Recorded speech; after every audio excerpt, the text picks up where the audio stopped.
Hi friends, welcome to our channel vibes with veg guru. గుత్తి వంకాయ gravy కర్రీని ఇష్టపడని వాళ్ళు ఎవరైనా ఉంటారా?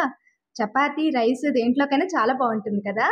దీన్ని ఎక్కువ హడావుడి లేకుండా సింపుల్గా ఎలా చేసుకోవాలో చూసేద్దాం. ముందుగా 2 స్పూన్ల వేరుశనగ పప్పుని వేయించుకొని పక్కన పెట్టుకోవాలి. అదే బాండీలోకి 1 స్పూన్ దాకా నువ్వులు వేసి వేయించుకొని పక్కన పెట్టుకోవాలి.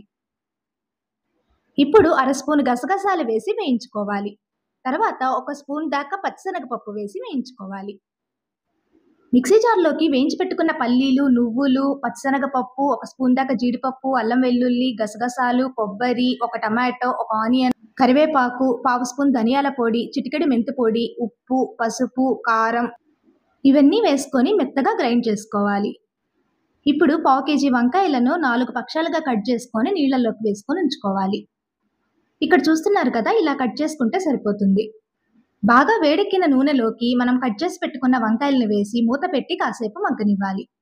వంకాయలు ఒకవైపు వేగిపోయినాయి కదా, రెండో వైపు కూడా చిదిమిపోకుండా జాగ్రత్తగా కలుపుకుంటూ వేయించుకోవాలి.